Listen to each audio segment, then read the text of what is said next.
What's going on YouTube, and welcome to a Battlefield 4 gameplay commentary. A game update came out today and made some fixes regarding crashes, infinite loading screens, and stuttering, as well as adding performance improvements, especially for those with Windows 7 and quad-core CPUs. Some users reported 100% CPU usage across cores. This is a combination of inefficient resource management and bottlenecking.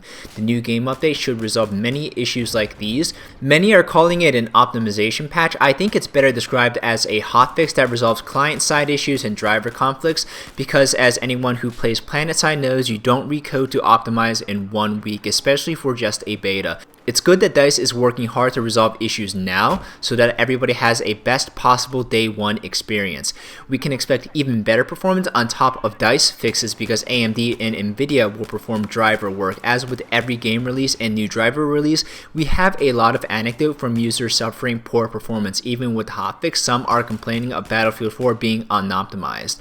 Having seen Battlefield 4's performance across a wide range of hardware and being able to play the game on a tablet, I have to disagree. There are two ways we can define a game as unoptimized. The first is that the game makes inefficient use of active hardware. PlanetSide 2 is an example of this, where you have only one active CPU core and you're lucky to get 70% GPU usage. Battlefield 3 is another example of an unoptimized game due to inefficient hardware usage.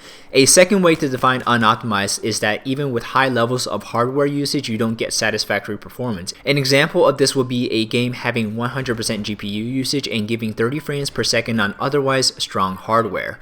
This type of optimization is very subjective, and we have to use benchmarks from similarly performing games to compare optimization levels. This lack of optimization is often due to inefficient coding. This might not be the best example, but Tomb Raider comes to mind because the game was optimized for AMD, and when Nvidia users tried to turn on TressFX, you would lose 20 to 30 FPS just due to hair physics. Even though this is just the Battlefield 4 beta, your hardware performance will be pretty close to what you can expect in the final game, so depending on how important it is for you to play Battlefield 4 at the highest settings, now is the time to make upgrades if you feel you need them. Quad-core and i5 users were really helped out by the latest hotfix, and unless there are any more glitches, there's not going to be a whole lot more work to optimize the game for low-end systems, but that's exactly the problem. i5s are not low-end CPUs. Having to turn down settings is something new to guys with i5 systems, because up until now, the i5s have been able to keep up with i7s with no problem because most games didn't use high core counts. But the way that Battlefield 4 was written, having more cores is better than having stronger cores. This is not an issue of optimization. The game is working exactly as the developers intended. AMD paid $5 to $8 million for this optimization deal with DICE, with the original intention of encouraging new system builders and upgraders to get AMD CPUs and GPUs as they prepare their systems for Battlefield 4. Recoding to have the i5 perform as well as the i7 isn't very practical because you would have to go against the original coding infrastructure.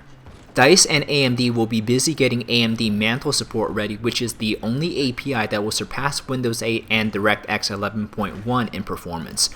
DICE also has to work on DLC. Even if you are happy with Battlefield 4's performance, an i7 is a good investment for the future. Watch Dogs is a GeForce optimized title, and it's confirmed to use 8 cores for the best experience.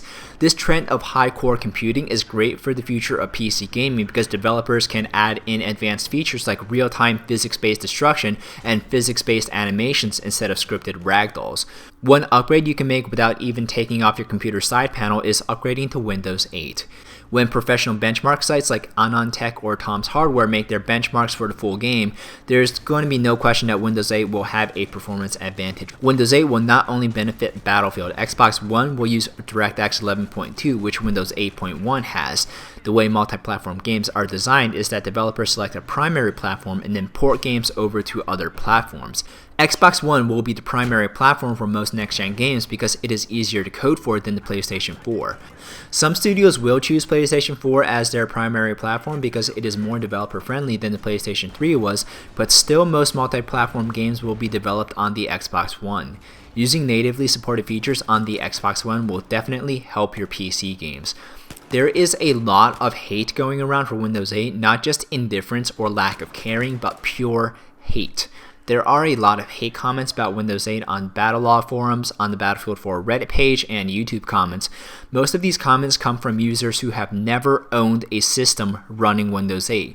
They can't come up with a reason for why they hate Windows 8 outside of 1, because they said so, and 2, they don't like the interface. Truth be told, Microsoft didn't do themselves very many favors when they had the Surface kiosks in the mall showcasing Windows 8, and most of their YouTube videos show Windows 8 running on tablets. Windows 8 is actually a desktop OS made to work on a tablet, not the other way around. It doesn't matter if you don't have a touchscreen. If you like the old Windows 7 look, it literally takes 3 minutes of searching and downloading to get everything you want back. Windows 8.1 is a free upgrade and the classic start button is back.